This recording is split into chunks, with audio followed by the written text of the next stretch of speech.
Aminin nyo na. Naiyak kayo. Of course, maraming salamat sa lahat, for everyone na punta dito to take your time talaga to have this send-off for Jerry. Doon ko nakikita, kaya nandun ako kasi normally, puro lang kalukuhan yung ginagawa natin. It's very rare na magkaroon tayo ng chance na ganito to hear from other people how they value you, kung ano man yung traits na meron ka na na-appreciate nila. So, maraming salamat sa inyo for accepting him, being with me, accepting him, kasi ito yung nakalala, kasi we have the Lord na is, meron tayong Panginoon that helps us to be a blessing sa bawat isa. So, the witness of each one of us is the Lord is helping us. Yun ang nakikita yung presence ng Lord sa buhay natin. So, no one is perfect. It's just a matter of us accepting kung sino binigay ni Lord sa atin. It's the same din yung mga tao sa palibot natin, because that's the way that we could be a channel of blessings. Yung nahinaan natin, yung mga experiences natin sa buhay, it's a way also na maging blessings tayo sa tao sa palibot natin. So, I thank the Lord talaga na kanina tumitingin ako sa pitong grabe. Ano na ito yung parang builders group namin na ginagalan lang ng tatlong families at saka yung men, si Brother Freddy. Otherwise, ito lang yung original ng builders group namin na lumaki at saka lumaki yung mga bata. At nakakatuwa talaga na I see how the kids love their long-long, na I know in my heart na they will, malaki yung contribution ng buhay ni Jelly, ng buhay ng bawat isa sa atin, sa buhay ng mga batang ito. Nakita nila how much we love each other, how much we supported each other. Kaya yun ang blessing talaga sa amin bilang mag-asawa, sa amin sa family dito na malayo na ako kami sa family talaga namin. Yung pamilya mo, kadugo mo, but the Lord had blessed us more than sa kadugo. Yung sabi ni Mary Cheryl, sa hirap, sa ginhawa, alam ko dito sa UAE, meron hindi man, alam mo may pamilya ka, itong babae na to, ano sa doon, sabi naman ko ni Jerry, sabi ko na yung asawa ko, sabi ko yung asawa ko, ito, pamilya ko sa akin, sige na, ano yung gulaya, bakit si Jerry sa kanya, ilahan na ba si Jerry, ilaaway na ba si Jerry, alam mo yun, parang you are far away from your real dad na kapatid, na pamilya, but you know na bless ka ni Lord ng totoong mga pamilya mo. So yun, so yung bawat isa dito tonight, it is really a manifestation of the love of the Lord sa atin, na sinalo natin, yung sinulod natin sa ating Panginoon. Kaya ganito tayo, we are not maybe blood related, but because of the blood of the Lord, mas matatag yung relasyon natin. So yun po, maraming salamat sa buhay sa bawat isa. Maraming salamat. For who you are.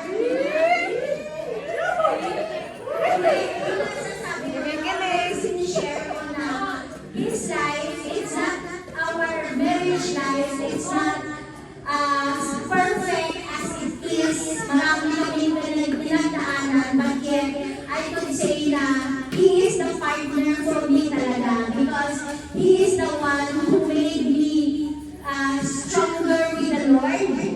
Alam mo yun, kung wala yung mga pinagdaanan namin, hindi ko siguro na-appreciate yung presence ng Lord sa buhay ko. So thank you for being with me. Thank you for being my cross. accepting me. Ay, sorry. Thank you for being my cross. Yeah! Thank you for accepting me. Sabi ko,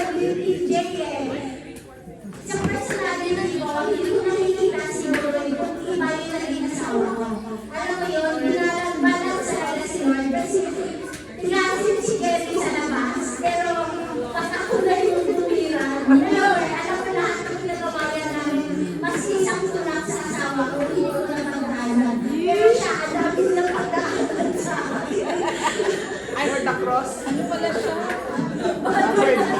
Battered husband. Ay, salamat sa hindi yung pagiging taso as yung personality kasi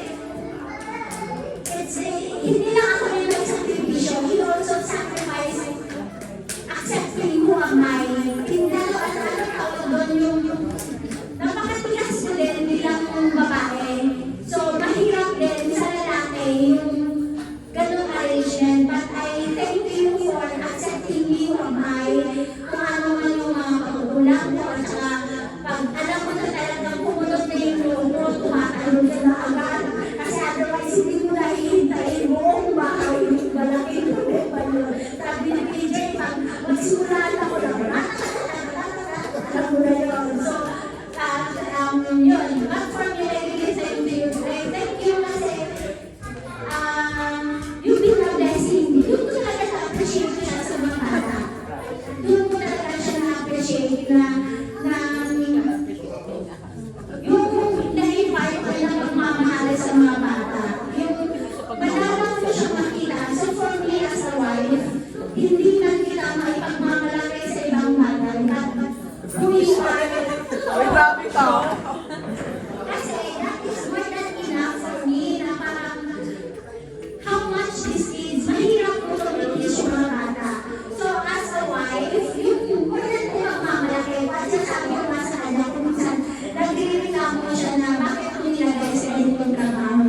What a big statement talaga sa kanya na hindi kita ilalagay sa lugar na yan if hindi mo kaya. I believe in you. So, yun. So, maraming salamat. But I know, sabi naman yung Chef kanina na it is really God's plan for you to go. It's just a matter of time na kalukuhan tayo by down. Pero hindi, it's just a matter of time talaga na you will, namnamin mo yung chance, yung grace of the Lord na binigay sa iyo this moment. Kasi yun nga, it is really a miracle. Kasi ako mismo hindi ako makapaniwala. Ang dami ko ng travels, yung parang qualifications and everything. Dapat ako yung makakasama. Bakit ako yung una, in a matter of 1 month, ay talaga. Alam mo yun, pero siya, kaya yun nasasabi na, with the Lord as long as you will always be the Lord. He will show to you His power. No one can hinder His wonderful plan for you. So, yun ang palagi kong tandaan na ito yung mga tao na to, they look up at you. They believe on you. So, yun ang magiging baon mo. And always remember